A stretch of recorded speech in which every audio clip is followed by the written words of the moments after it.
За сайн байцгаана уу сонсогчдоо боловсролын тухай буу хаалын явраатай цонхтой цаг подкастын шинэхэн дугаар та бүхэнд хүрэхэд бэлэн болоод байна. Тэгэхээр уламжлал ёсоор манай шинэ дугаар livestream XR студиогоос та бүхэнд хүрж байна. За өнөөдөр бид нар маш сонирхолтой залуухан инженер зочинтой уулзах гэж байна. Шинэ Монгол технологийн коллежийн захирал Тэ Оюун Жаргал өнөөдөр студид ирсэн байгаа. Тэ Оюун Жаргал нь Монгол Улсын их сургуульд бакалавр ба магистрийн зэрэгээ биотехнологич мэргэжлэр төгссөн мөн Япон улсын Китамигийн технологийн их сургуульд анагаахын инженерийн докторийн зэрэгээ хамгаалсан хүн байна. За өнөөдөр студид ирсэнд маш их баярлалаа. За баярлалаа.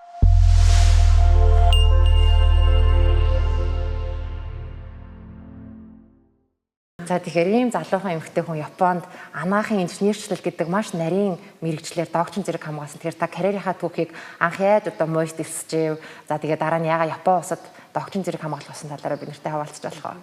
За ямар ч хэлсэн баярлалаа. За тэгээд Оюун Жаргал гэдэг Шинэ Монгол технологийн коллежийн захирал хийж байгаа. За би бол яг нөгөө яг Дорнотой аймгийн Сэргэлэн сум гэдэг хөдөөний хүүхэд. Тэгээд ер нь л бол багасаа хичээл ном хийх дуртай байж агаад. Тэгээд яг нөгөө тухайн үед 10 дахь ангид олимпиадад болдог. Тэгээд биологийн олимпиадад ороод тэгээд нэг улсын биологийн олимпиадад ороод Монгол Улсын их сургуульд элсэж орох урилга аваад тэгээд тэрүүгээрээ бол орж ирсэн. Анх бол эмч болно гэж бодож ирсэн. Гэхдээ урилга нэгэнд аваад муйсыг нэг харцсан хүн чинь яг л тийшээ ормоор юм шиг санагдаад. Тэгээд муйст орж ирсэн. Тэгээд муйст ороод яг нөгөө багштайгаа танилцаад тэгээд багш маань болохоор Японд нөгөө докторийн зэрэг хамгаалсан Батгуу гэдэг одоо ч гэсэн Монгол Улсын их сургуульд ажиллаж байгаа. Тэгээд тэр багшигаа дагаад ингээ явсаар агаад ер нь нэг Японтой холбоотой тэгээд судалгаа шинжилгээ тал руугаа дуртай хүүхэд болоод тэгээд магистр хүртэл хамгаалаа. Дунднаас Японд нөгөө компани 1 жил дадлах хийжсэн. Тэгэж явсаар агаад ер нь яалтчгүй Японтой юм холбоотой болоо. Тэгээ үргэлжлүүлээд доктор сурах бол заавал Японд сурах гэсэн зорилго тавиад тэгээд тэр үед бас Китамигийн технологийн сургуульд сурах боломж бас л багш нараар дамжиж олдоод тэгээд докторийн зэрэгээ хамгаалсан байгаа. Тэгээд техникийн ухааны доктор гэх юм уу монголоор хэлэх юм бол тэгээд их судалгаа шинжилгээ нь бол яг нөгөө байгалийн гаралтай макромолекулын бүтцийн анализ гэсэн ийм судалгаа шинжилгээ хийгээд тэгээд төгсөөд үргэлжлүүлээд бас 2 жил тэндээ судлаачаар ажилласан. Тэгээд 18 онд Монголд харж ирээд тэгээд яалтчгүй нөгөө хийх юм нэлээд ботсон Монгол руу харихынхаа өмнө Японд байхдаа болсон уу те. За ямархуу бодол өрнөтэй мэдээж ингээ Японд судалгааны чиглэлээр доктор зэрэгтэй ажиллах боломж их байсан баг. Тэгээ яагаад Монголд ирээд ажлын гэдэг шийдвэр төрсөн бэ? Монгол руу ирэх шийдвэрээ бид нэр хүүхдээ ч юм уу гэр бүлээ бодоод тэгээд аав ээжигээ бодож гаргасан. Тэгээд шийдснийхээ дараа Монголд очиод ирэн би юу хийж болох вэ гэж нэлээд бодоод судлаачаа мэдээж хийж болно. Гэхдээ л яг миний судалгаа нэлээд ингээд нөгөө тухайн сургуульд ч гэсэн байдаг нөгөө тоног төхөөрөмжүүд ашигладаг. Өндөр мэдрэмт гэдэг тэр мэдээж Монголд байхгүй болохоор очиод судалгаагаа үргэлжлүүлнэ гэдэг нь боломжгүй учраас юу хийж болох вэ гэж бодоод тэгээд л ерөн багш болох нь хамгийн зөв юм байна гэж бодсон. Эсвэргээрээ яг нөгөө Японд очихоор хүн чинь өөрийнхөө улсыг тэ нэг харцдیں۔ Юу нь болоод юу нь болохгүй энд ямар гоё юм тэ яагаад ийм гоё юм гэж бодсоор хагаад тэгэл яг очиод Монголд юу хийж болох вэ гэж бодвол илүү их одоо Монголдоо жоохон хувь нэмэр болох юмсан гэсэн хувь хүний нэг юм хүсэл бас байгаад. Тэгэд багш бол яг илүү олон хүнд нөгөө зэрэг ийм боломжуудыг нээж өгөх ийм боломжтой байж магадгүй юм. Ингээд ерөн ирэхээс өмнө шууд багш болно гэж шийдсэн. Тэгээ баг тэнд байхасаа би ажлуудаа хайж эхэлж ийсэн. Монголд ирээд ажил нь ханаас эхэлсэн бэ? Тэгээ Монголд ирээд би яг мянган инженерээс ажлын маань гараа эхэлсэн. Тэгээд яг Китамид яг төгсөөд явах болоход тэндээс нөгөө гадаад харилцааны нэг герман багш маань чи нөгөө мянган инженерийн төсөлтөөр очироо яг ингээд Япон хэлтэй ийм хүмүүс нэлээд бүр тэнд хэрэгтэй байгаа учраас гэдэг би бүр хамгийн түрүүнд ирээд мэдээж их сургуулийн багштайгаа уулзаад тэгээд дараа нь мянган инженер дээр ажил хайж очсон. Тэгээд дараа нь шүтээс дээр очсон. Тэгээд Шинэ Монгол дээр ирээд Шинэ Монгол технологийн коллежид ажилд орсон. Тэр өнөөдөр бид нар яг Шинэ Монгол технологийн коллежийн онцлогийн тухай ярих гэж байгаа. Хүмүүс ялангуяа манай сонсогчдод сонсоод нөгөө Шинэ Монголын аюу алдартай ерхий бодлогын сургуулиар их алдартай шүү дээ тий. Тэр тэрийг бодож магадгүй. Гэхдээ Шинэ Монголын технологийн коллеж бол Монголд анх удаа Япон улсад ганцхан Япон улсад байдаг Койсен хэмээх юм боловсролын өөр төрлийн институцийг оруулж ирсэн ийм байгууллага байгаа. Тэгэхээр та Шинэ Монгол технологийн коллежийн тухай бид нарт танилцуулж өгөөч.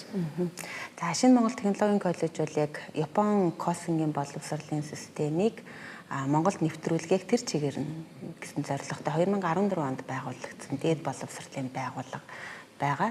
Тэгээд Яг яагаад Косинг Монголд вэ гэдэг дээр яалтчгүй бүр 2008 оноос Японд нөгөө засгийн газрын тэтгэлгээр суралцж ирсэн Монгол инженер залуучууд уулзахдаа яг л энэ Косингийн онцлогийг олоод харсан. Монгол ер нь хөгжиж дэвшиг гэвэл яг л ийм нөгөө инженер технологийн ийм сургууль байх нь зөв юм биш үү гэдэг ярианаас эхлээл анх нөгөө гарсан яриа байгаад байгаа. Тэгэхээр яг Монгол нөгөө байгалийн баялагтай, тэгтэл хөгжил дэвшил жоохон буурай. Тэгээд ийм болохоор юмээ гараараа юм хийдэг, эсвэл судалгаа шинжилгээр үндэслэж ингээ бүтээгдэхүүн болгодог. Энэнд нөгөө сургадаг сургууль нь КОС юм байна. Тэгэл энийг Монголд байгуулъя гэдэг хөтөлбөр өрнөд. Тэгээ 2014 онд байгуулагдсан. 3 КОС-ын сургууль байгаа. Тэгээ тэрнийх нь нэг нь Шинэ Монгол технологийн коллеж. Тэгээ яалтчгүй нөгөө Шинэ Монгол нөгөө Японтой холбоотой ахлах сургууль байсан энэ туршлага дээр үндэслэл Шинэ Монголынхоо соёл, онцлог тэрийг алсын хараа энтрийг тусгаад тэгээ Шинэ Монгол технологийн коллеж үүсгэн байгуулагдсан. Одоо 10 дахь жилдээ үйл ажиллагаа явуулж байна. Тэгээ инженерийн 5 мэрэгчлэр эсэл давч нөгөө инженеруудыг бэлтгэдэг.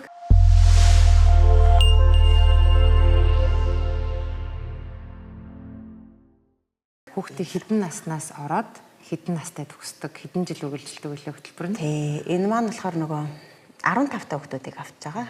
9 дугаар анги төгссөн 15 та инженер болох сонирхолтой хүүхдүүдийг аваад яг 5 жилийн инженерийн хөтөлбөрөөр тэгээ төгсөж байгаа. 20 настайдаа төгснө. Тэгээ аав ээжүүд маань сонсож байгаа бүх 15 настай хүүхэд тэгээд одоо инженер болъё гэж сонголтоо хийж чаддаг уу? Тэгээ 20 настай төгсөхдөө ямар зэрэг дэвтээ төгсдөг вэ гэж асуудаг. Тэгэхээр эсэлтийн хувьд та яаж хүүхдүүд нь маань орж ирж байна? Ямар хүүхдүүд орж ирж байна? За төгсгийн хувьд бол бид нар яг нөгөө 20 настайдаа мэрэгчлэрээ ажиллах эсвэл үргэлжлүүлэн суралцах боломжийг нөгөө олж авах аль нэг замаар нь одоо карьер төлөвлөлттэй байж болох тэгээ залуу инженеруудыг бэлтгэн гэсэн яг зорилготой байхгүй манай сургууль чинь. Тэгэхээр яг хуу тэгээ 5 жилийн хөтөлбөр тэгээд нөгөө дэд бакалавр зэрэг олгох ийм инженеруудыг бэлтгэж байгаа. Тэхийн тулд яг 15 настай оюутнуудыг эсвэлнэ. Тэгээд 9 дугаар анги төгссөн хүмүүс маань өөрсдөө нөгөө инженер болъё. Ер нь инженер болоход нөгөө хит шив шинжүүд байдаг юм шиг надад санагдав. Ямар шинжтэй хүмүүс одоо яг нөгөө байгалийн ухааны хичээлүүд тийм математик, физик, хим тэгэл нэг юм туршилт юмд ингээд айгуу сониуч. Гэхдээ нэг учир шалтгааныг нь хайгаад байдаг. Эсвэл ингээд юмыг ингээд нэг гараараа юм аль нэг юмыг хийчихгээд ингээд оролдоод байдаг тийм хүмүүс чинь нөгөө яалтчгүй нэг юмны учир шалтгаан логикийн учир шалтгааны нь болол тэрийгээ дагаал ингээл туршаал сайжруулаад ингээд идэг нөгөө хариултыг нь хайгаад явдаг хүмүүс чинь ер нь инженер болох боломжтой байх. Ер нь тийм нэг шинж шанарууд ажиглагддаг. Тэгэхээр аавчууд дач магадгүй физик химдээ маш сайн байх хэрэгтэй юу? Бүр ингээл олимпиадад ордог айгу мундаг байх хэрэгтэй юу? Косинд орохын тулд. Яг нь манайх бол эсэлчийн шалгалтаа яг математик, физик, хим. Тэгээ яг техник сэтгэлгээ, тэгээ ярилцсан шалгалтаар авдیں۔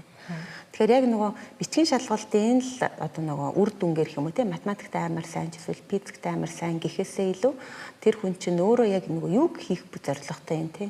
Ямар хүн болохоор төсөөлж байгаа өөрийгөө гэдгийг нь бас аягүй сайн илрүүлэх шаардлагатай болчтой.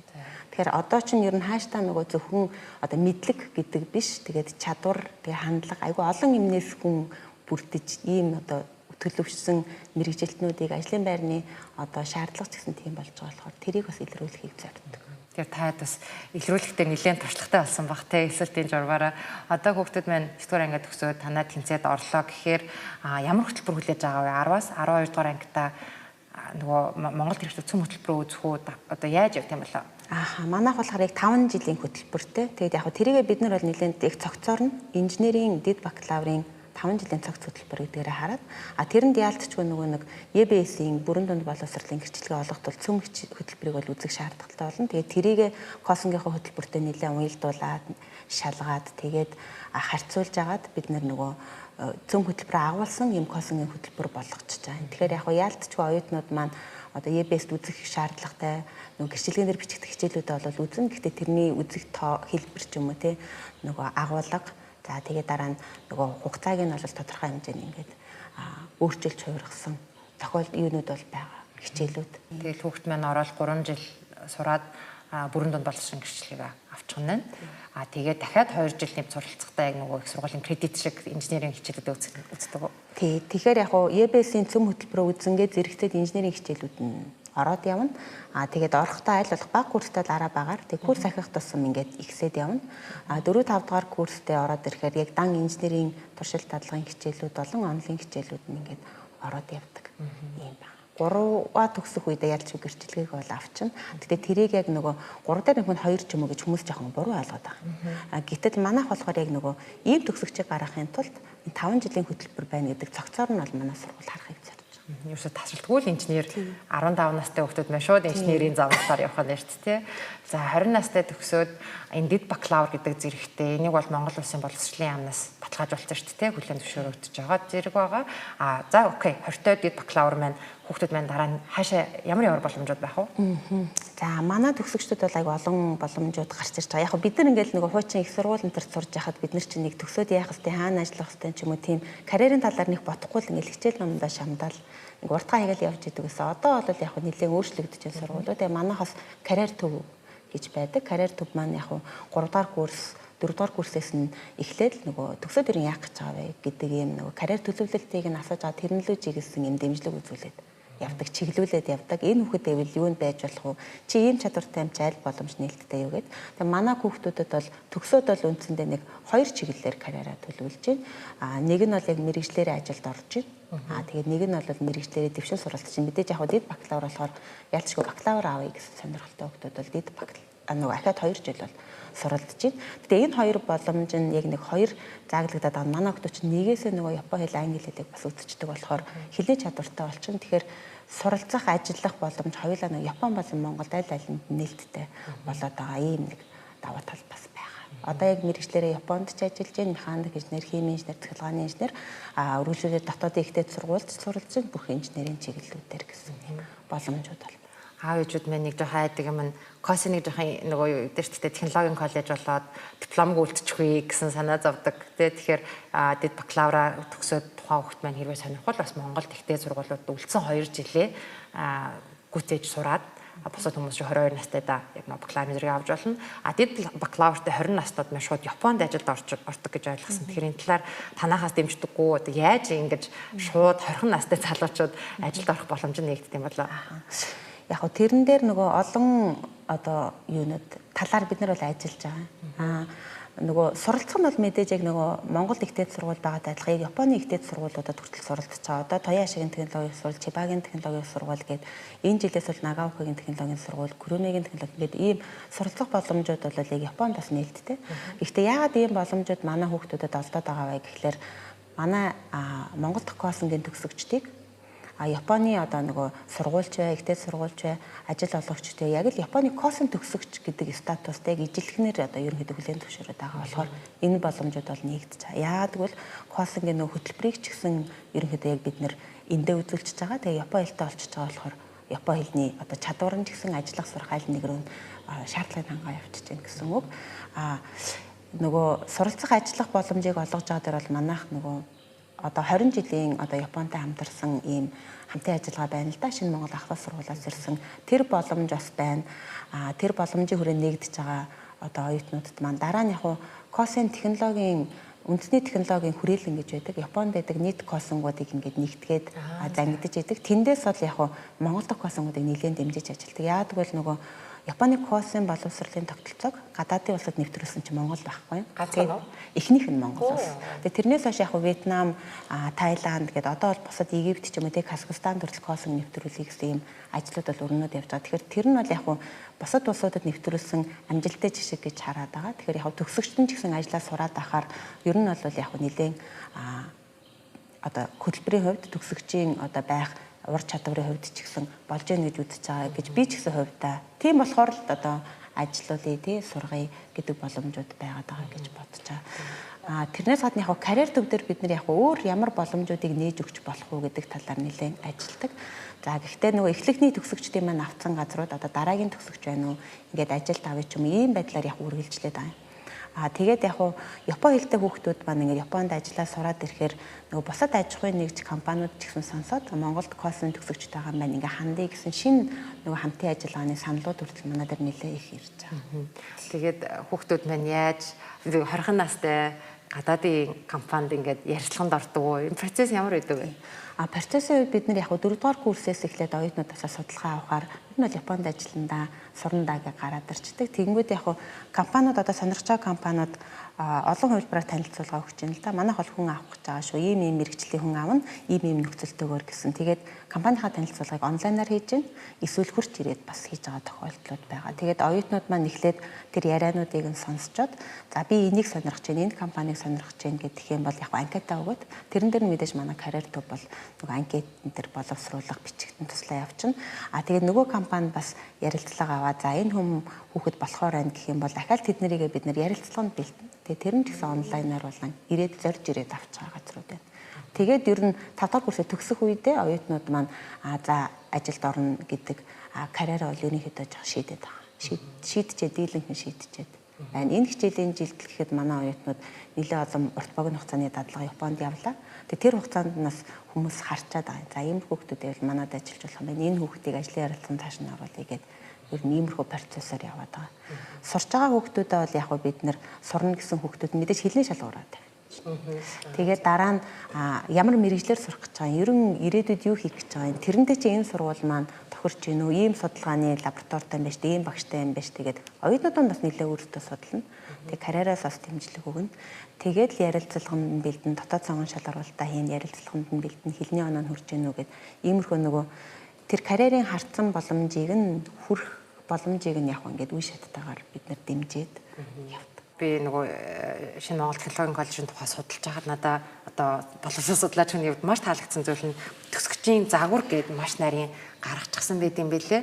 Тэгээд би өөрөө ингээд гадаад их сургуульд очиход надад за манай сургуулийн оюутан гэж ийм хүнийг хэлнэ гэсэн нэг тийм профайл гэх юм уу те дүр төрхийг үзүүлж байгаа байхгүй юу?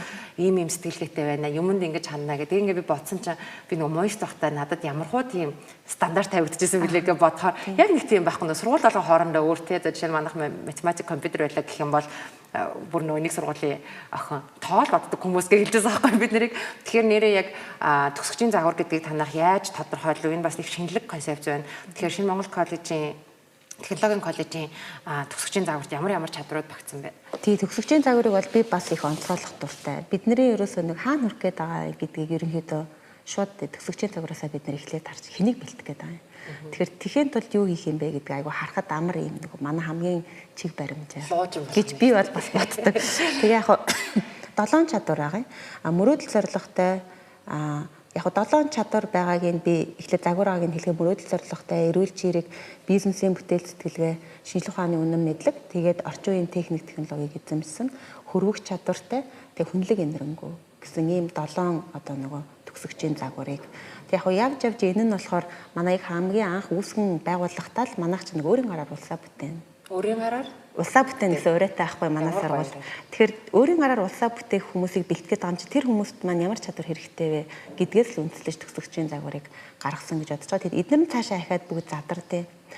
Мөрөөдөл зорилготой гэдэг чинь юу вэ гэхээр хүнийг тууштай байх чадвар хэрэгтэй шүү гэдэг ингээд бүх загвар маань цаашаа ингээд задраад явна л та.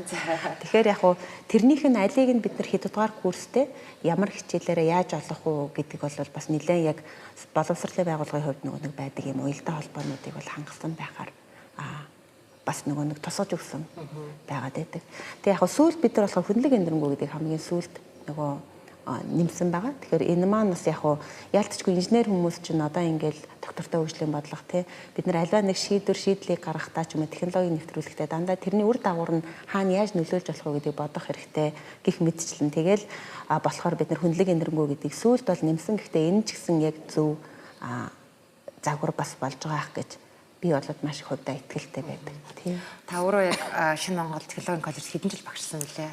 Би одоо энэ жил 6 дахь жилдээ дуусгаж байгаа. Тийм. Багшлаад явхад ер нь Монгол хүүхдүүдийг эсвэлээд хэр олон хүүхдээс л хэд тэнцвүү. За тэгээд ямархуу одоо миний асууж байгаа асуулт давуу сул талууд гарч ирж байна. Бид нар ингэдэж технологийн анги, сквал инженерийн анги гэхээр тэр хүүхдүүд баг хүнтэй ярих чадамж муутай байна.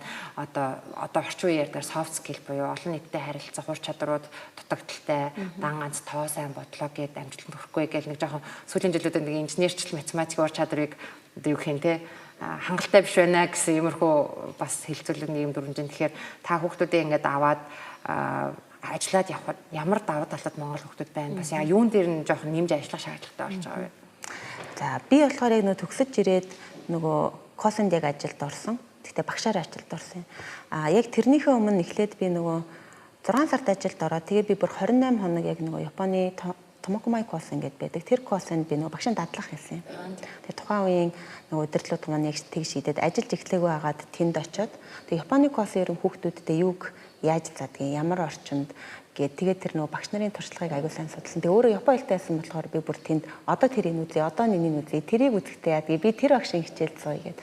Ер нь нэлээд тэгж яг 28 хоног ажиллахдаа яг косонгийн нөгөө сургалтын онцлогийг бол нэлээд сайн олж мэдсэн, харсан гэж бодож байгаа. Тэгэд яг тэрийгээл би яг хичээл заахтаа ч гэсэн нөгөө аль болох Монгол оюутнуудтай заахыг бүр хичээж зорж ирсэн. Тэгэл баг туршилтын гарын авалгыг нь Японоор навчраад баг орчуулаад шууд зааж ихтэй иймэрхүү байдлаар явсан. Тэгээд яг нь Японы оюутнуудын онцлог нь бол ингээд аягүй тийм юу гэдгийг даруухан. Тэгээд яг ингээд нөгөө зорилго руугаа ингээд урдах юм нэлээсээ ингээд хийдэг. Хэн нэгэн төвөг болохгүй ингээд яг явж чаддаг юм. Монгол оюутнууд болохоор аягүй тийм сэргэлэн би бол тэгж хардیں۔ Яг ийм байх ёстой гэхээсээ илүү энийг тэгчээл та тэрийг ингэчээл та тий багшаа одоо тэрийг тийхгүй мүү гэл нөгөө аягүй тийм сэргэлэн цовоо байдал нь улам бүр нөгөө нэг хөгжих бас нөгөө боломжийг нь гаргаж ирж байгаа гэж бодоо. Тэгээд яг хичээл сургалт нь сайн тэгээд шинжилгээ ухааны мэдлэгийг нөгөөд тэгээд тэрийг нь туршилт дадлага ороод ингээд хэрэглүүлж үзээд тэгээд олон янзын асуултыг энэ тэндээс нь асуугаа те яагаад ингэж юм. За одоо чи нэг өөрөө яриад үз. Энэ юурын яасан ингээд дотроос нь ингээд учир шалтгааныг асуухтаа тэр оюутнууд ингээд хөгжиж байгаа байдал нь бол яг Япон оюутнуудаас илүү манай оюутнуудын онцлог давуу тал гэж надад бол харагддаг. Гэхдээ яг багш болоод ирэхээр хааштай нөгөө бид нар нэг ийм төгсөгч болгомоор байдаг, ийм сургамаар байдаг. Тэгээ оюутнууд маань ингээд дахиад ирдэг. Юуг яаж заахаас, хинд юуг яаж заахаас шалтгаалаад багшийн ажил айгүй өөр байдаг. 20 хүүхэд байхаар бид нар хичээл яаж авах вэ? Эсвэл 2 хүүхэд байхад бид нар хичээл яаж авах вэ? Хин нь юун дээр чаддаг үлээ, юуг нь чаддаг үлээ гэдэг айгүй бодох тийм боломжтой. Тэгээ ахиц дэвшил гарч ирэнгүүт айгүй тийм урам зориг авдаг, айгүй гоё ажил сонгосон байна гэж би ер нь сүүлдээ айгүй боддог. Тэгээд явхаар яг уу косонгийн онцлог бол ингээл тоо бодохыг ч юм ингээл нөгөө математиктай сайн эсвэл ингээд амар инженер байна гэхээсээ илүү бүр яг хэрэглээ юм. Одоо зааж байгаа юмыг нь хичээл нь ч гэсэн нэг талаараа нөгөө лекцийн хичээл гэж үндсэндээ цөөхөн. Тэгэд яг л нөгөө багшийн 90 минутын хичээлийн нэг 30% нь яг ингээд гол онлын хэсгүүдэд ярьчаад тэгээ бүлдсэн хэсэг нь яг л ингээд бодуулаад асуугаад ярилцаад ингээд явдаг юм семинар хэлбэртэй үргэлжилдэг тийм онцлогтой. Тэгэхээр яг нь косонгийн онцлог бол яг хэрэглэх чадварыг суулгахыг зорддог. Подкаст сонсогчд маань ягаад өнөөдөр бидний талаар их ярих болсон бэ гэхээр яалтчгүй ингээд бага насны хүүхдүүдийн хөгжлийг ярихаар айгүй хүмүүс мэрэгчл сонголт асуудаг.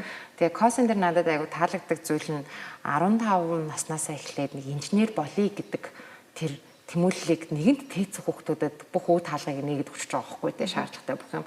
Тэр ер нь энэ сонголтыг хүүхдүүд ингээд 15 наснда хийж чадж гинөө эсвэл заримдаа цэцэгчүүд маань хүүхдийн өмнө сонгож гинөө таас яг эсгэлтэн дээр ажилладаг хүүхдүүдтэй ажилладаг юу гэж ажигсан бэ?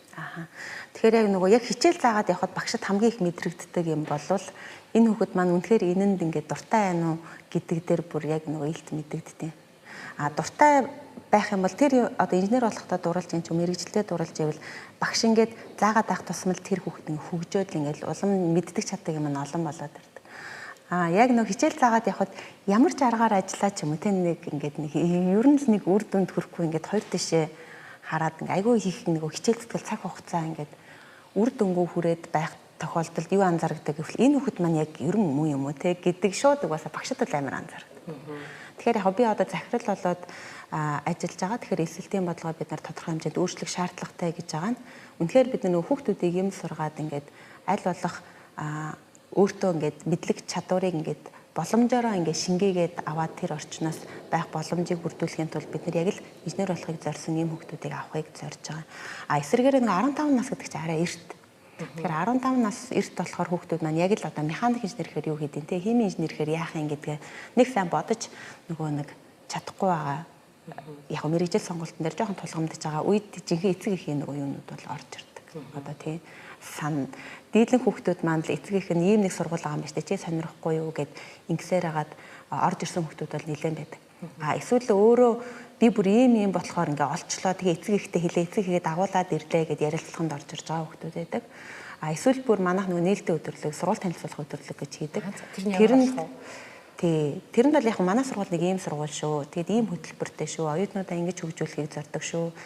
Тэгээд яг нөгөө зөвхөн инженер гэхээсээ гадна бид нар бусад ийм ур чадваруудыг бол хичээл сургаалаараа дамжуулж олохыг зорддог шүү. Гэт яг сургуулийнхаа үйл ажиллагаагийг байгаагаар нь л танилцуулахыг зорддог үйл ажиллагаа. Тэгээд тэрэнд бол яг оюутнууд маань нэлээх нөгөө оролцдог. Яагаад гэвэл үүднээс эренгүүд л мэдлэл тэгэл өөртөө баг манай ангийн, манай лабораторийн, манай багш ингэдэг бид нар ийм клуб ажилладаг явдаг. Яасан гоё тий. Тэгээ яг тэрэнд нь бүр нөгөө 5 6 дахь ангиасаа ирчээл одоо жил болгон ирээд идэг хүүхдүүд ч идэг. Тэгж жагаад бүр зориод ордог. Тийм. Тэр хүүхдүүд бас тэр багасаа эхлээд тэр сургуультай танилцаад тэр сургуульд сурж байгаа оюутан хүүхдүүдтэй харилцаж үзээд анги тамхиар явна гэдэг бол тэр хүүхдүүдэд илүү сайн төсөөлөл өгч байгаа. Тэр бас эцэг эхчүүдэд зөвлөхөд нөө хүүхдүүдэд дагаад энэ сургуультай танилцъя гэж байгаа бол магадгүй сургуулиудаас хамтарч зохион байгуулад тий хүүхдүүд тухайн сургууль дээр байгаа нэг 10 20 инженерийн чиглэлээр сонирхож байгаа хүүхдүүд байх юм бол танай сургууль дээр ингээд мэлтэй албаныхны өдрөөр нь явж очиод хүүхдүүдэд яг бодтойр нь үзүүлэх юм бол илүү сайн шийдвэрийг гаргах болов тийм ээ.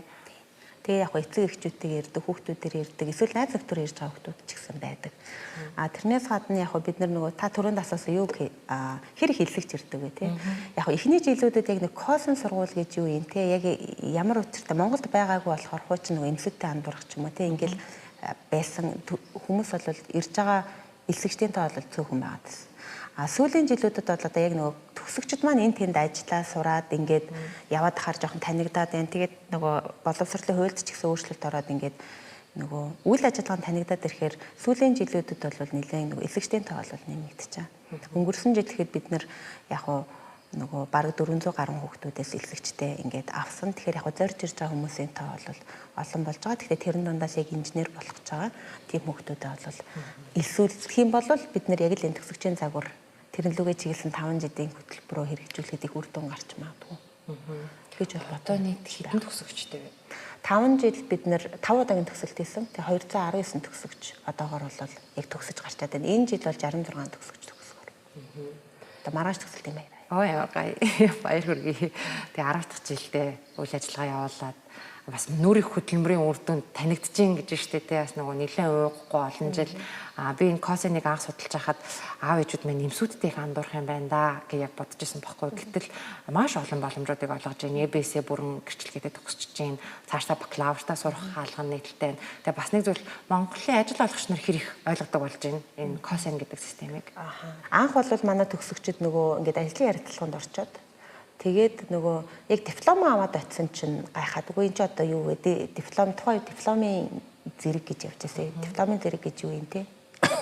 Манайх бол бакалавр л авна гэдэг байсан. Тэгээд яг аваад ажилуулад ирэхээр за дараагийн төгсөгч байна уу гэдэг ингээ хандаж байна гэдэг ажил олгогч нэг юм зэрэг нөгөө тэгээ боловсролын зэрэгт бол жоох ач холбогдол өгöd байгаа. Одоо гэхдээ юу өөрчлөгдөж байна вэ гэхээр хэн юуг хийж чаддаг байна гэдэг тэр мэдлэг чадвар руу чиглэж байгаа болохоор ажил олгогчд маань монголчууд бол нэлээд сайн ойлгож эхэлж байна. Тэгээд танаа төгсөгч ирээд ажилласан одоо хамтын ажиллагааны санамж бичиг байгуулъя, дадлагаар хүүхдүүд авъя гэсэн юу дотоодын нөгөө компаниуд бол нэлээд их болж байна. Өнгөрсөн жил бид нар Монс групптэй исэн. Энэ жил хан алтай гэдэг нөгөө уусгатай мактай бид нар манай оюутнууд дадлага хийж гэн гэд ингээд явж байгаа. Ахаад нэг одоо танигдаж байгаа гэх юм уу зүйл нь болохоор манай оюутнууд нөгөө танилцах дадлага үйлдвэрлэлийн дадлага гэж хийдэг. Гэхдээ яг үүндээ бол 3 4 дугаар курс гэдэг чинь 17 8 хүүхдүүд гэсэн үг. Тэгээд тэд нар маань яг мэрэгжлийнхээ чиглэлийн компаниуд дадлага хийгээд эсвэл судалгааны лабораториуд ч юм ингээд явахаар хүмүүс таньж эхэлж байгаа. Дотоодын одоо аж ахуйн нэгж ажил олгогчд маань. Тийм. Зүгээр 17 8-таа сурах хугацаанд тухайн компани мөн лаборатори судалгааны төвд очиод ажиллачаар хардаг бахтай. За энийг ирээдүйд авъя шүү гэх. Тийм. Ер нь бол яг дэлхийн нийтээр Монголд ч гэлгүй те хүнийг доктортой ажиллуулах хүний нөөц ингээл дутагдaltaй болж байгаа. Тэгээд Японд ч гэсэн ялгаагүй нөгөө ялдчихгүй нөгөө төрөлт ингээ багассан. Тэгэхээр яг идэвхтэй ажил хийж байгаа хүмүүст бол нөгөө гадаадаас ажиллах хүмүүст аягүй их ач холбогдол өгч ингээ боломжуудыг нээж өгч байгаа. Тэнгүүд манай Монголоос очиж байгаа хүмүүс чинь нөгөө Японы хэлний чадвар харьцангуй сайн. Тэгээ ингээ косм хөтөлбөрөөр сурцсан бахаар ер нь бол нэлээд олзуурхаж л байгаа. Инженерчлэлийн боловсрол бол Монголын хөгжилд одоо маш хэрэгтэй, шаардлагатай. Тэгээд одоо таны хувь хүн бас багш инженер хүний хувьд ер нь Монголд ямар салбарын инженерүүд хамгийн хэрэгтэй байна. Одоо бас үзэж байгаа сонсогчд маань зарим нь маш бага насны хүүхэдтэй байдаг. Тэгээд хүүхэд нь хичнээн мат физиктэй сайн ч гэсэн Монголд ингээд инженер болчихвол баг ажилгүй болчих юм уу, нэг тиймэрхүү байдаг. Тэгэхээр таас нөгөө зах зээлтэй ойрхон ажиллаж байгаа хүний хувьд ямар чиглэлүүд Монголд ирээдүйд их ирээдүйтэй байх вэ? Ер нь бол яг косингийн 5 мэрэгжлийн чиглэл байгаа юм. Тэр угаасаа нөгөө Япончууд ч гэсэн анханасаа судлахдаа яг нөгөө инженерийн ер нь юмыг бүтээж байгаа ямар нэгэн нүдэнд харагдаж байгаа юм гэдэг чинь тэр их нэг бүтээсэн байна. Тэгээд инженер ч нь болохоор ганцхан хүний гараар бүтдэг юм ер нь бол ховор болж байна. Заавал нөгөө салбар дундын юм байхгүй. Шинжлэх ухаан гэх юм уу. Тэгэхээр нөгөө материал ямар нэгэн материалаар юм хийлж ийм гэхэд тэнд механик инженер хийцгийг хийгээ бүтээцгийг хийж яхад материал тал нь дахиад судлах хэрэгтэй ч юм уу. Материалынхаа шин чанарыг өөрөө мэддэг байх хэрэгтэй ч юм уу гэдэг ийм салбар хооронд болчиход байна. Тэгэхээр яг косонд байгаа мэрэгчлүүд бол яг тэр нөгөө нэг инженерийн яг үндсэн цөм одоо яг мэрэгчлүүд болж таарад байгаа. Тэгэхээр тэр одоо чиглэлээр бол маш хэрэгтэй байгаа. Манай бас нөгөө шаардлагатай хүний нөөц ингээд гаргацсан байгаа ч гэсэн яамнаас ч юм уу те үндэсний статистикийн төгөөс гаргасан дээр яг инженерүүд хамгийн эрэлттэй байгаа. Одоогор бол 39 мянган инженер технологийн ажилтан Монголд хэрэгтэй байна гэсэн судалгааг манай нөгөө нэг засгийн газар дээр гаргацсан явж байгаа. Тэгэхээр тэр инженерүүдээ яаж бэлтгэх вэ гэдэг дээр ч их нөгөө мянган инженер ч юм уу те ингээд цаашаад инженерийн сургуулиуд тэргүүлэг чиглэл инженер бол юм байна. Тэтгэлэг хөтөлбөр хамруулвал энийг бас харгалж үзүүлнэ гэж байгаа даа. Тэгээд яг тэрэнд яалтчгүй манайх ч одоо нэг уул уурхай тий ийм боловсруулалт энэ төр хийх шаардлагатай болохоор их тийм одоо механик инженер, олборлолтын инженер ч юм уу тий одоо химийн инженер ч юм ингээд их цахилгаан электроникийн инженер бүтээн байгуулалт хийж байгаа болохоор барилгын инженер гэдэг бүгд шаардлагатай болж байна. Сүүлийн жилүүдэд бол нөгөө нэг юу цаг хугацаа орон зайнаас үл хамааран ажиллаж болох мэдээллийн технологи бол бүр Монголд нэлээд одоо хөгжиж цэцгэлэхээр байна гэж бол харж байна тий. Шинэ Монгол технологийн коллеж бас IT мэдээлэл технологийн инженерийг бэлтгэж байгаа шүү дээ тий. Манайх анх бол байхгүй байж байгаа. Тэгээд 2 жилийн өмнөөс нөгөө хөтөлбөрийн магадлалд ороод шинээр нээсэн. Тэгэхээр компьютерийн ухааны техникгээд одоо бол 3 дугаар курс оюутнууд. Суралт чинь араа төгсөж амжаагүй байна. Тэг гэлээ ихтэй яг нөгөө манай оюутнууд чинь 3 дугаар курс танилцах дадлага, үйлдвэрлэлийн дадлагыг бол ялцчгүй нөгөө Монголдо зөвхөн хязгаарлагдахгүй хилтэй болчхоор л Японд дах боломжууд аяг их гарч ирээд. Тэгээ компьютерийн ухааны техникийн оюутнууд маань хүртэл нөгөө онлайн ийм дадлага хөтөлбөрүүдэд танилцаад онлайнаар зайнаас ажиллах ийм ихний саналуудыг хүртэл яг авч эхэлж байгаа. Тийм боломжууд бол нэлээд нээлтэж байгаа. За Монгол компани IT-ийн захирлууд байгаа. Би өмнө нөгөө код бичих сургалт явуулдаг байсан. Тэгээ бүр ингээд баг дунд ангийн хүүхдүүдэд зориулсан. Тэгэхээр нөгөө IT компани захирлууд хүүхэд байна уу? Ирээдүйн үе бэлдээрээ үнэхээр Монголд IT инженерүүд ерөөсөө нөгөө хөрөхгүй байна гэд. Тэгээ дээр нь IT инженерүүдээр миний ажигласан зүйл юу гэхээр бас манай нөгөө салбар нь хөгжиж чадахгүй байж байгаа айгүй олон хүмүүс айгүй гой сурцсан мэрэгчлээ ирнэ ажиллаагаа хайцсан тэгээ айгүй хайрын тийм хүмүүс байхаар ялч руу шинэ залуу үед маш хурдцтайгаар бэлдэх шаардлага нөгөө компаниуд мэдрээд ингээ хайгаа явдаг. Тэгэхээр бас компани захирлуу сонсож байгаа бол энд шинэ хөтөлбөр нэгдээд дөнгөж 3 дахь курсын оюутнууд байна. За тэрхэд маань бас хэрвээ ирээд танилцаж болох бах те компаниуд нартай уулзаад те дадлагаар авах ажиллах гэдэг байна. Тийм. Сая бас жихэн нөгөө ихтэй сургуулиудын оюутнуудын дунд болдог програмчлалын үндэсний олимпиад гэдэг. Тэрэн дунд яг нэг кос байгаа юм л да. Шинэ манай сургууль оролцсон. Тэгээд яг бүтээлээрээ бол тусгай байр ч юм уу те. Тэгээд ихтэй сургуулийг нөгөө шүтээс мөсийн хүүхдүүд ингээл байж байгаа уралдаан тэмцээнд ялчгүй косон гэсэн нэрүүд энэ тэнд анзаарах юм бол гарч ирээд л байгаа. Тий. Тэгээд тэнд нь бол яг косингийн оюутнууд бас л баг бүрдүүлээд оролцож байна. Тэгээд ихтэй сургуулийн оюутнуудтай нөгөө ганцаарчлан болон магийн юугаар өсөлдөж гин гэсэн үг.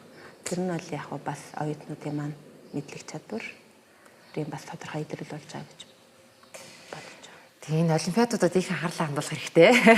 Тэгээд эцэг эхчүүд маань нэг хэсэг нөгөө бид нэр жоохон олимпиад гэж тууширснаас болоод сүлдээ ингээд олимпиад шаардлагагүй мó гэсэн ойлголтууд байдаг. Гэтэл энэ олимпиадууд чинь нөгөө хүүхэд өөрөө өрсөлдөх дуртай байдаг. Өрсөлдөхийн төлөө өөртөө бие дагаа сураад сайжраад явдаг. Тэгэхээр энэ олимпиадууд маань нөгөө Монголын дараагийн мундаг инженерүүд чинь энэ олимпиадууд дээр лалцаал өрсөлдөөл шар хөдлөөл нэг жил ялаг гараад дараа жилдээ ингээд шаарлаж ороод өөртөө сайжруулах маш том платформ тавцсан байдаг. Эргээд ажил олгогч нар маань ч гэсэн энэ олимпиадуудыг очиж үзэж байгаарэ одоо ингээд шагнал гардуул фестивал хийзээ болохын ямар сургуулийн ямар оюутнууд оролцчих. Заавал ялцнанд нь биш оролцож байгааг нь харангуут чинь тэнд яг өрсөлдөж байгаа ирээдүйн боловсруучч маань тэнд байж байгаа байхгүй тий. Заавалчгүй нэг вебсайтн дээр зар тавиад хязгаарлах биш өөртөө бас ингээд гоё head hunt хийгээ явбал тий. Яг нэг олимпиадны одоо хэлбэрт нэлээд өөрчлөлт шинжилэл орж байгаа гэж бодод байгаа. Яг ганцаарчлалын төрлийн олимпиадууд айгүй их ингээд явдаг байсан бол одоо бол яг нөгөө багийн гэхдээ нийлээд нэг юм хийдэг ч юм уу ийм төрлийн олимпиадууд уралдаан тэмцээнүүд байгаа. Манай Косонгийн хувьд ч гэсэн оюутнуудаа яг нөгөө тийм мэрэгжлийн уралдаан тэмцээнд орохыг нь илүү чухалчилдаг. Жишээлбэл яг математикийн олимпиадад оруулъя гэхээсээ илүү яг нөгөө асуудал дэвшүүлээд тэгээд бүтээл хийгээд өгцөн даалгаврын дагуу ингээд баг болоод хамтарч ажиллаад ингэдэг жишээлбэл робокон байна тий Кансад гээд бичлэлт хиймэл дагуулх өөргөх уралдаан байна. Симуляц дээр ажилладаг цэглэгааны техникийн үндэсний олимпиад ч юм уу. Тэгээд нөгөө сайенс фэр судалгаа шинжилгээ хийнгүүтээ үр дүнгээр ордог. Тэгээд нөгөө гүүр хийх тэмцээн гээд яг энэ уралдаан тэмцээнд бид нөгөө үндэсний хэмжээний уралдаан тэмцээнд орохосоо илүү Японы Косонгуудын хооронд зохион байгуулдаг юм тэмцээнүүд байт юм л да. Тэгээд тийм тэмцээнүүдэд бас оюутнууд маань бас бараг 2016-17 оноос эхлээл оролцож эхлээд явж байгаа. Тэгэхээр яг тийм мэрэгжлээ хэрэглэх чадвар нь бас энэ уралдаан тэмцээн дээр бас гарч ирж байгаа юм болов оролцсонгоо тодорхой хугацаанд удирдамжийн дагуу нийлээд нэг юм хийгээд явж гин гэдэг нь бас нэг онцлог болов тэрэн лөө илүү их оролцох боломжийг оюутнуудад нэхийг зорж байгаа. Надад тэр бүр амар гой санагч байна. Бид нэр мэдээж ангитай ингээд их аюулгүй орчинд багшийнхаа удирдлагатаар сурах нэг өөр байдаг те. Гэтэл нэг юм цаг өгчдөг, даалгавар өгчдөг. Энэ хугацаанд үр дүн гарга гэхээр бол оюутнууд байна бас баггүй сорилттой тулгарч байгаа. Тэр та багшилж байхдаа энэ үед оюутнуудад ямар хөө дэмжлэг хэрэг болж исэн. Оюутнууд маань бас юу сурж ийн вэ яг энэ тэмцээнд орох хугацаанд? Тийм. Ер нь бол яг тэр нөгөө уралдааны зорилго чиглэлээсээ хамаарат мэрэгжлийн мэдлэг чадвараа бол аягүй их тэлж байгаа гэж бодож байна. Нөгөө нэг тэр чинь байгаа нэг стандартаас давсан юмыг эсвэл нөгөө хэрэглүүлэх юм чинь анханасаа ингээд энийг хийхийн тулд дор хаяж ийм юмыг мэддэг байх хэвээр тэрийгэ хэрэгжилж ийж энэ гарна гэдэг чинь угаасаа нөгөө чи тооцоологдсон юмнууд байгаа болохоор тэрийг дагаад зөвхөн л нөгөө хичээл сургалтандаа ороод л ингээд явхаас илүү өөрийгөө аягүй хөгжүүлж байгаа. Мэдлэг чадварын хувьд тий. Дараа нь яг нэг олон хүнтэй хамтарч ажиллана гэдэг чинь хувь хүний хувьд аюул олон тийм нөгөө даваануудыг дагуулж байгаа байхгүй юу. Тэр нь баг зарим нь нөгөө багийнхантайгаа одоо нийлээд аюусаа хамтарч гин эсвэл нөгөө заримдаа юм нь бүтэхгүй болвол уйлж гин тий. Тэгээ нэг нь юмнасаа хоцорч ивэл нөгөөдгөө нөхөх юм чадвартай байх хэрэгтэй ч юм ингээд тэр хувь хүнийхээ хувьд бусадтай хамтрах ийм аюул олон нөгөө нэг боломжуудыг тэр үедээ туулаад гарч байгаа. Тэгэхээр тэрийг ингээ олон тулах тусам юм гэдэг чинь те нөгөө хийх жижиг бит ингээд дагаад ингээд төлөвшөөд ингээд сурах болохоор тэр нь дараа нь бараг нөгөө дараагийн боломжуудад нь айгүй их нөгөө түлхэц зодлохтэй дэм болох. Тийм нэг юмыг даваад гарцсан хүн чинь ажил дээр очиж гэсэн хараа өөр байна. Гэдгээрээ бусад нөгөө олон ийм олон талд үзэл ч юм уу бусдыгаа сонсох ч юм уу эсвэл баг болж ажиллах ч юм уу те ийм бол чадваруудыг бол яг суухт нь айгүй хэрэгтэй байна. Тэр нь бол яг миний бодлоор олж ажиллаж байгаагаар Японы Косон чинь инженерийн мэдлэгийг өгнө. Тэгээд нөгөө хувь хүнийг төлөвшүүлнэ. Тэгээд зохион бүтээх чадварыг олгоно гэсэн нэг ийм 3 поинттэй юм уу гэж би одоо бол ингээд ерөнхийдөө нэг төлөв байдлыг анзаархаар 5 жил дээрээ тий.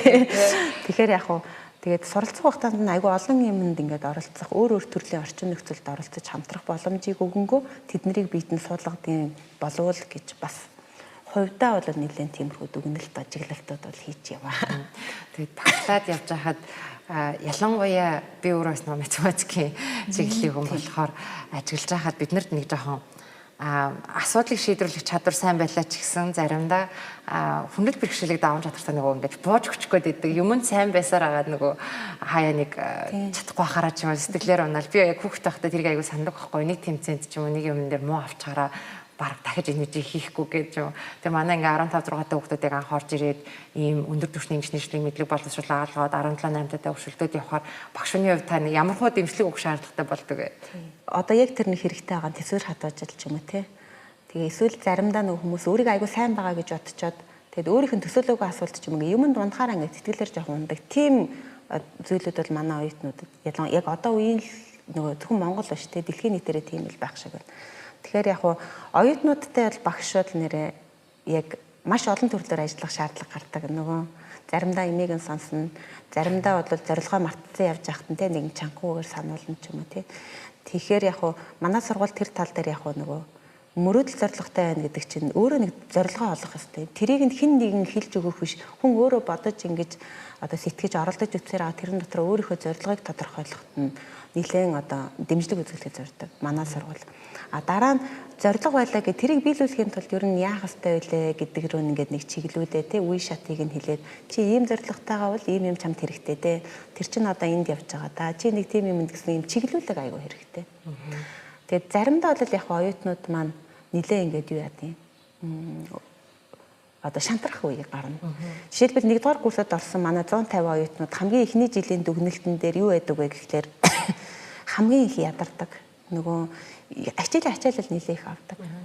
90 минутаар шууд хичээлвэл 15-таа ороод ирсэн хүүхдээ чинь бид нар шууд оюутан гэж харьцчихна. Тэгээд эргэжээлүүд нь бүгд 90 минутаар тэгээд 8-аас эхлээл нөгөө 4:30-д дуусах тохиолдол байна. Тэгээд тэрний дараа нөгөө дугуулна сект ч юм уу гэхээр айгүй ер нь ЕБС сурснаас илүү их юм нэг цаг юуны ингээд ачаалалтай болоод тэрэн дээр нэлээ их суралцдаг. Тэгээд тэр үеэ нэлээд сайн давж гараад баг курстэй тэр өөрөө юм нэг тууштай байх ч юм уу ингээд нэг тасралтгүй суралцах ч юм уу те өөрөө ингээд мэдлэг чадвар нь дутуу байсан ч гэсэн тэрийг нөхөж авъя гэсэн хичээл зүтгэлийг бол бүр яг хараад дэрэгдэн багш нар бол ингээд зөвлөд чиглүүлээд байж ах боломжтой. Тэр дээр бол нэлээ их ажил. Эхний ажлыг дуусангууд нэг сэтгэл авд юм уу, үнэлгээ хийд юм уу? Тэр ямар юу байдаг вэ? Тий, яг манайх косон бол яг 5 жилийн сургалтын хөтөлбөртэй. Гэхдээ курс болгонд нөгөө нэг хүрх зорилго гэж байдаг. 1-р курстай оюутнуудаа дор хаяж имийг суулгана. Тэгээд төсвөр хатуужлыг нь суулгана. Тэгээд биедан суралцах чадварыг тэгээд яг суурь чадваруудыг математик ч юм уу физикийн тэрийг нь нөхөж болгоно. Хоёрдоо орохоор яг нэг мэрэгжлийн чиг баримжааг нь илүү тэлэн ч юм уу гэдэг иймэрхүү курс болгонд нэг зорилгууд байгаа. Тэрийг маань оюутнууд ингээд хийгээд явдаг. Тэрийгээ яг жоох үр дүнтэй байлгахын тулд бид нар бол яг үеийн ажиллах систем ч юм уу тэнхмээр ажиллах систем ингээд иймэрхүү одоо бүтэц зохион байгуулалтын хувьд оюутны алба маань юу рүү төвлөрөх үү? Анги удирдсан багш нар маань юу рүү төвлөрөх үү? Гэхдээ л нэг үеийнхний тулгамдаж байгаа асуудлыг ижилхэн болохоор тэрийг шийдэхин тулд ямар ажлыг хийzээ яаж зохион байгуулах вэ гэдэг нэлээд жоохон системтэйгээр төлөвлөлтөөр явдаг. Тэгээд хичээлийн жил эхлэхэд бид нар энэ жил ер нь юунд зорж байгаа юм бэ гэж өөрөөр нь зорилтын тодорхойлуулаад эцсийн дүндээ хичээлийн жил ч юм уу те яг улирал дуусахад зорилт чинь биелвүү юу болов ямар үр дүнтэй байна ямар дүгнэлттэй байна цаашаа яах гэж байна гэдгийг харддаг. Тэрийн та нар бүр ингээд суулгаж агаад асуух уу эсвэл нэг форм өгүүлэх үү яаж энийг бас шалгах одоо юу гэх юм өөрөөр нь үнэлгээ хэлүүлэх гэдэг бол хүн ерөөсөө өөрийгөө үнэлж ижил дараагийн шатанд авна шүү дээ. Тэгэхээр Монгол хүмүүс бол нөгөө манай боловсролын системд өөрийгөө үнэлэх боломж ерөөсөө байдаг. Дандаа нэг хүндлэнгийн үнэлгээ орж ирэл за чи тэгээд авсан шүү гэж гардаг. Гэтэл таныг сонсохоор танад болохоор ингээд хүүхдүүдэд тухайн жилийнхэн зорилгыг эхэлж тодорхойлуулаад эсвэл нэгдсэн нэг зорилгын хүрээнд үнэлгээ хэлүүлдэг үү яаж нэг эсвэл ярилцлага хийдэг үү? Олон төрлийн арга ашигладаг. Нөгөө оюутнуудаар эхлээд тодорхойлчаад өөрсдөр нь биелэлтийг бичүүлээд ерөн явж өөрөө ингээд дүгнэхгүй бол бид нар хажуунаас нь хараад энэ сайд байгаа шүү. Энэ болж шүү. Энэ дүнгийг хараад тэгэхээр яг тэр хүн маань өөрөө айгүй олон юмн дээр ялгаатай байж болно тий. Тэгэхээр эцсийн дүндээ тэр хүүхэд маань орж ирсэн хүүхэд маань жил ирэх тусам курс ахих тусам урдын багасаал тасралтгүй сайжирч явах хэрэгтэй. Нэг имийг ч гэсэн мэдээд ингээд байгаагаасаа дандаа ингээд ахиж ийм байх хэрэгтэй гэж үтгэх юм бол нөгөө тэр нь маань хэр ахицтай байна гэдэг дээр нэлээх ач холбогдол өгч харж явдаг гэх юм уу. Тэгэхгүй болохоор дүнгээр нь ч ихс ачаал за дүн нь болж шүү. Окей гэхээр бас нөгөө тэр чинь маш олон төрлийн чадвартай, суурь чадвартай, ялгаатай хүсэл сонирхолтой хүмүүс байгаа болохоор үнэлэхэд тохиромжгүй. Тэгэхээр яг одоо сургуулийн нэг үнэлгээ байна. Дүнгээр нь нэг хийж байна. Гэхдээ бид нар нөгөө дунд нь ганцаарчлсан уулзалт, гурвалсан уулзалт, тэгээ шаардлагатай бол зөвлөх багш нар гэдэг айгүй олон ажлуудыг хийдэг болохоор тэрэн дотроо хүүхдүүдийн юу нь болж байна? Юун дээр жоохон бэрхшээлтэй байна? Юугаа сайжруулчаад ямар боломжинд төрж болох вэ гэдгийг харах айгүй боломжтой байдаг. Гэхдээ тэрийг хамгийн гол нь оюутан маань айгүй сайн мэдээд гол төв нь ерөөсөө оюутан хөгжих юм. Багш энд ингээл амар хичээгээд байлаа гэхэд оюутан маань тэрийг олж харахгүй бол бас хэцүү байгаа даа. Тэгэхээр надад нэг санагдсан юм багш болоод бүр анзаарсан юм нь юу гэхээр нөгөө эцэг эхчүүд найдаад хүүхдүүдээ нэг оруулаад зөв газар оруулчлаа ингээ болчлоо гэл дунд нь ерөөсөө тэр үнэлгээг өөрөөр нь болоод бид нэр өөрсдөө тодорхой үе шаттай хийж явахгүй бол 5 жилийн дараа харсан чинь нөгөө хүүхд маань юу ч сураагүй ямар ч мэдлэг чадвар нахайг бол амар хайран байхгүй юм. Тэр эцэг эхэд ч хайран сургуулийн хувьд үнэлэхэд амар үр дүнгүй ажил хийсэн байна. Эсвэргээрээ тэр оюутан маань ингээд сурч хөгжихгүй байна гэдэг чинь тэр суралцъя гэж орж ирсэн зорилттой ерөөсөө биелүүлж чадахгүй байгаа болохоор хиндэж нөгөө үр дүнгүй ашиггүй хувилбар болохоор тэрийг айгүй их нөгөө эцэг ихэж оролцуулаад өөрийг нь ч оролцуулаад сургуулаас хараад ийм хамтарч ажиллаж иж үр дүнд хүрэндээ гэдгийг бол нэлээ их хэрэгжүүлээд зорддог. Тийм. Яг тэр суралцагч бол өөрийнхөө зорилгын төлөө явах нь хамгийн гол цөм байгаа те боловсролын системийн цөм. Энийг бол та хэд одоо боломжтой бүх талаар нь дэмжиж энэ процессыг бүр ингээд би бас сүүл нэг Японы сургуулийн системийг судалж байхад энэ нэг юм зорилго тавих гэдгийг айгүй ач холбогдолтой юм билээ шүү дээ. Жилийн зорилго тавих, улирлын зорилго тавих, энийг үнэлэх тэр энэ процесс нь бас манай нөгөө Монгол хүмүүсд насан туршийн чадвар болоод ирээдүйдээ нэг 5 жилийн 10 жилийн өөртөө зорилго тавих юм суур ур чадвар бас болоод хөгжиж байгаа юм шиг айгүй гоё сонсогдож байна. Бас манай боловсролын системд хамгийн их дутагддаг зүйл бол энийг зорилго тавиад түүнийхээ дагуу өөрийгөө үнэлэх. Тэгээ би тэнд хүрч байгаа мó хүрхгүй байгаа мó. За бас нөгөө нэг хэцүү асуулт ялцчихгүй ороод 1 жил 2 жил сураад ч юм уу болио гэд одоо гардаг хүмүүс байдаг бах тий.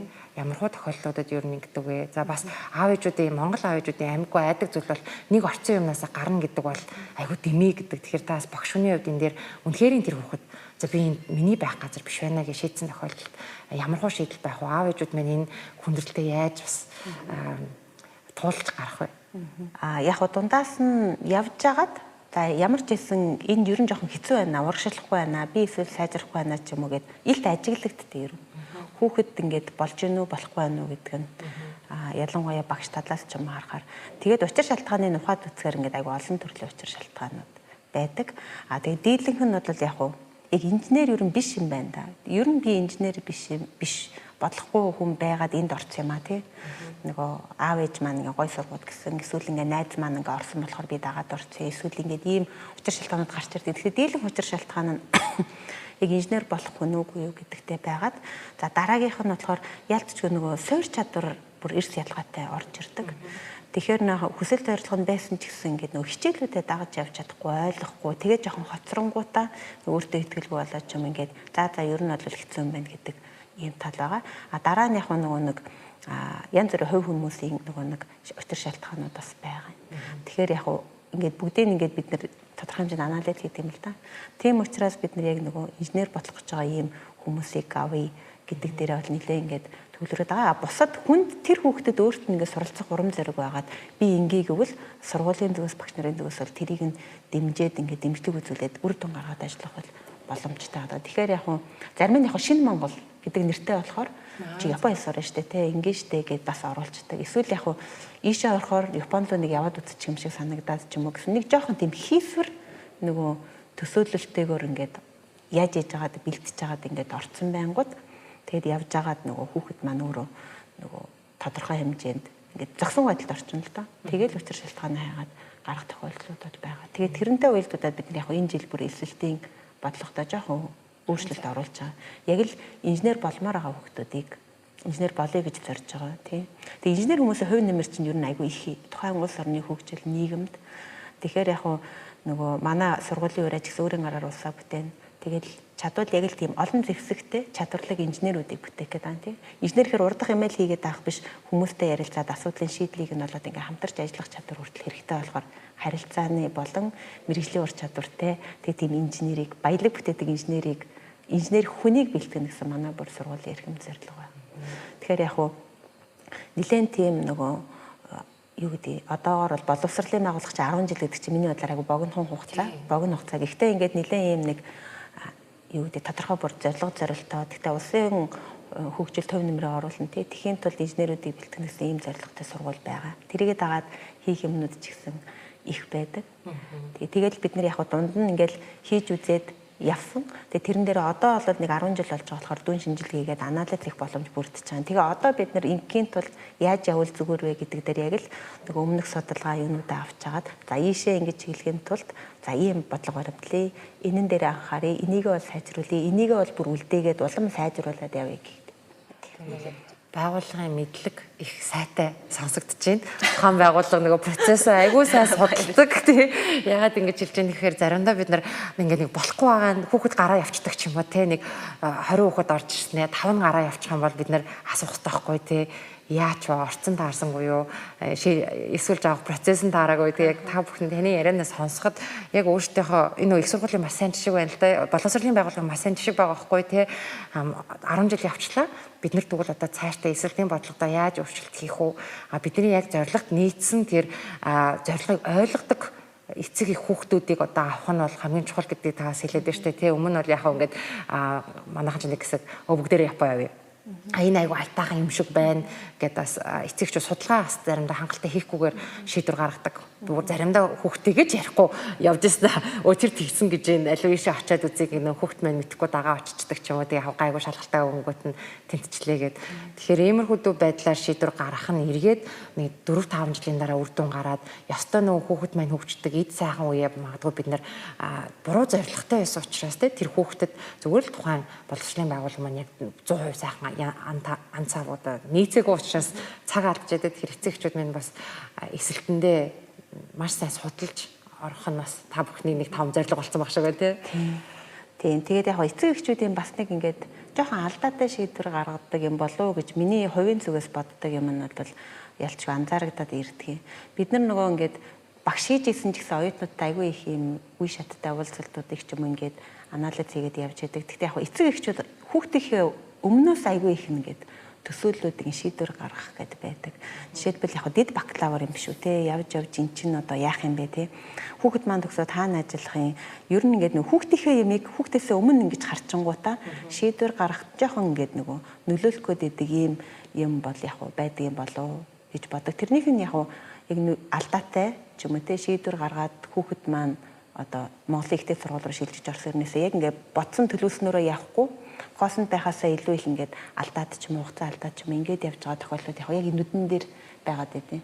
Тэгэхээр яг 5 жил багшилж авах үед тэгээд харагдаад байдаг. Тэгэхээр яг тэрийг бол эцэг эхчүүд их хит ингээд нөгөө өмнөөс нь шийдвэр гаргаж ботхосоо илүү их тэр хүүхдэд ингээд даатгаад тэг шийдвэр гаргахад дэмжлэг үзүүлээд явах нэг чухал юм болов уу гэж боддог. Зарим нь бол яг за косын хэцүү байх шүү гингүүд чи хичээлээ ямар аргаар хийж гин те ер нь ингээд зорилго чинь юу лээ гэж ярилцахаасаа өмнө тийм үү тэгвэл яах вэ гэж шууд ингээд нөгөө нэг дараагийн хувилбарыг бодоод явцдаг. Миний бодлоор бол яг үнэхээр зорж ирсэн байх гэж би аягүй их найддаг. Манай эсэгчд бол манай сургуулийн ямар нэг юмд татагдаад зорж ирсэн баг. Тийм болохоор яг ингээд тууштай ингээд сураад явбал аягүй их юм манахаас авах байхтаа л гэж боддог. Би ч гэсэн яг багш хийгээд явж байхдаа яг энэ сургуулиас ингээд сурсан юм хүртэл байгаад байдаг. Аягүй их бид нар нөгөө багш ямар чадваруудтай байх хэрэгтэй гэсэн юм хүртэл байгаад байдаг.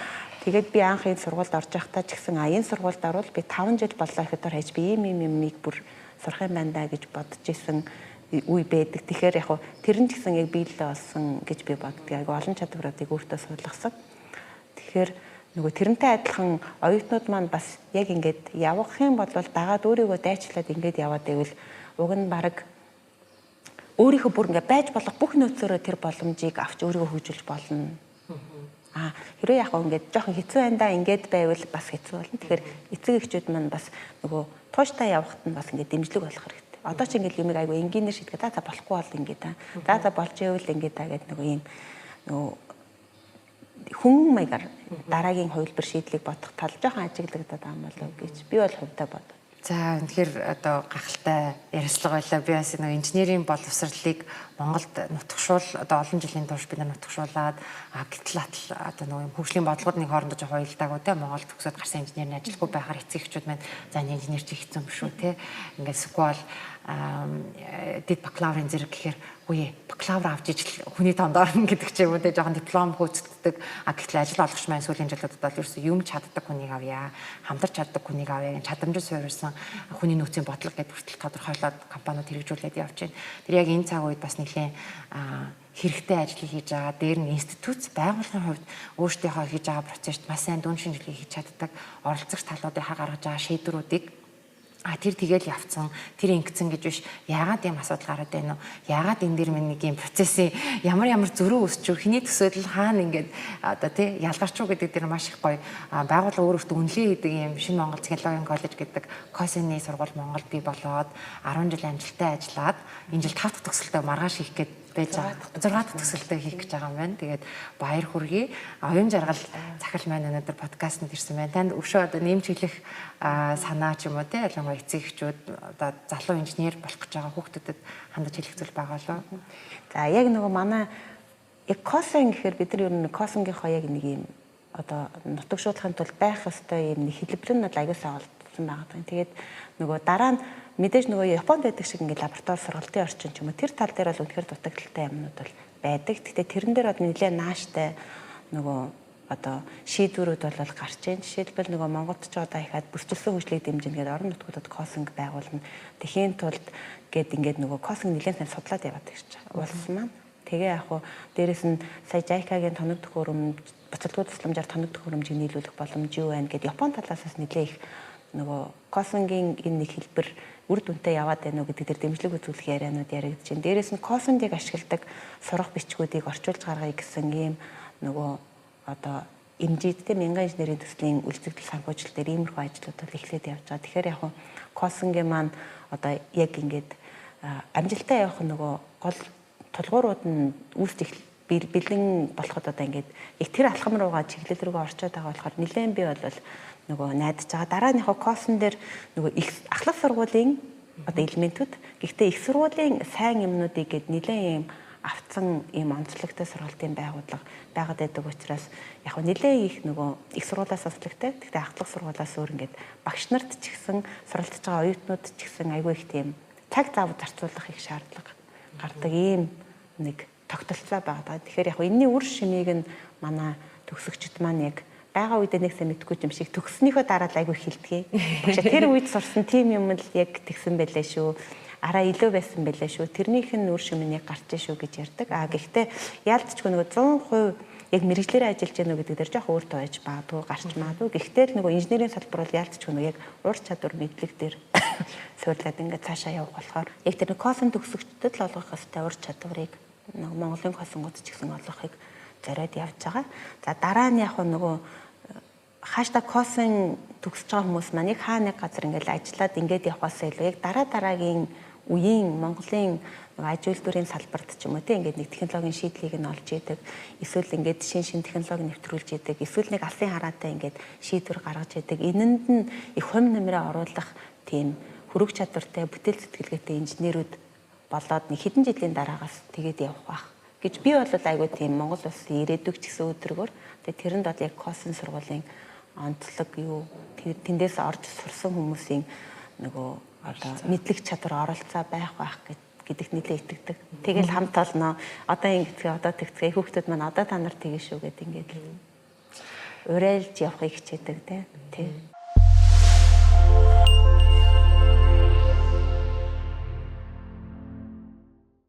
Танд өшөө одоо косины талаар мэдэх ёстой зүйл, нэмэх зүйл байгаа лөө.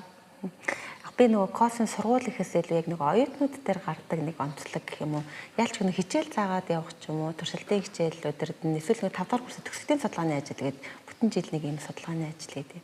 Тэгээ явахаар манай оюутнуудаас ингээд яг асуудлыг шийдтэн ч юм уу, гаргалгааг нь олцсон ч юм уу, цааш нь бүр хөгжүүлүүл болохоор айгүй юм хөрхөн бүтээлч юм нэг тэ ийм санал шийдлүүд айгүй их гардаг. Тэгээ тэрийг нь улам ингээд нөгөө цааш нь үргэлжлээд явж болох ийм боломжийг оюутнуудад нээж өгөх юмсан гэдэг тал дээр бол бас айгүй их анзаарэгддэг. Тэр тэгээд ирээдүйд болох байх.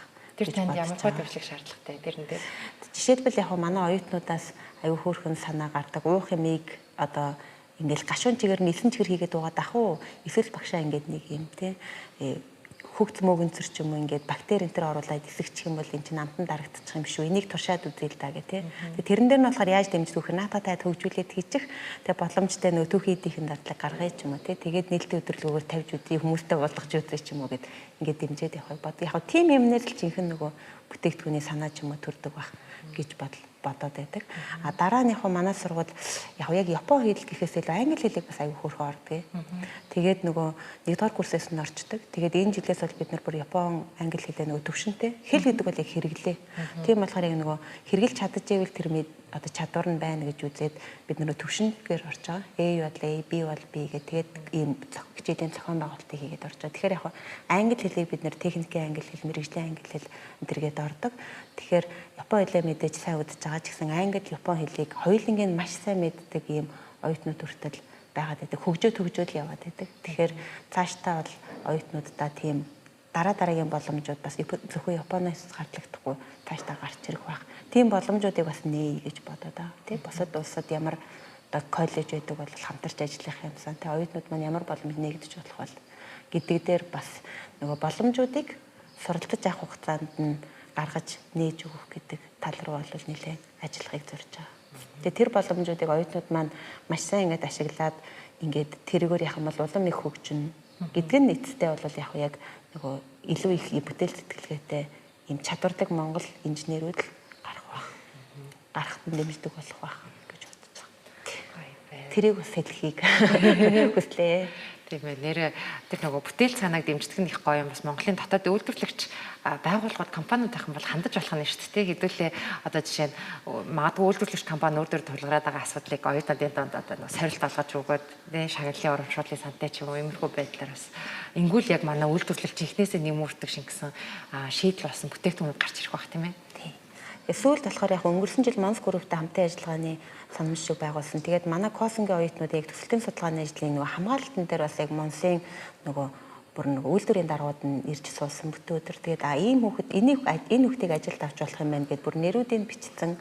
Тэгээд ясан даанч нөгөө хүүхдүүд маань зарим нь нөгөө Японд сурсан ч юм уу гэж шийдтэн байсан тохиолдлууд бас гарсан. Тиймэрхүү байдлаар яг нэлээд хамтарч ажиллаж байгаа. Дотоодын хамтын ажиллагаа бас эртнээс шүүрчээд шүү дээ тий инженерүүдийг тийм учраас компаниудаа хэлэхэд бас нөгөө хүүхдийг жоохон гэлгүйгээр эртнээс ингэж хайж олж бүр оюутан тэтгэлэг өгөх ч гэдэм үү дэмжиж явах юм бол жинхэнэ ур чадвартай залуу үедээ хөрөнгө оруулсан хэлбэр болох хаа тий.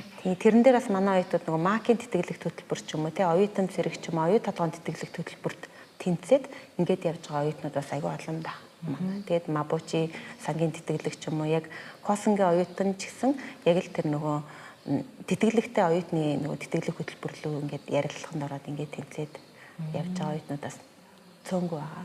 Боловсролын байгууллага гэдэг чинь үйлдвэр биштэй энэ бол маш нарийн төвөгтэй процесс ингээд орж ирж байгаа орцоолго нь өөр тэр болгон дээр явагдах процесс ялгаатай байдаг. 5 хүүхэд нэг сургуульд ортлоо гэхэд 5 өөр туршлагыг аваад 5 өөр амьдралаар амьдраад гарч идэг те.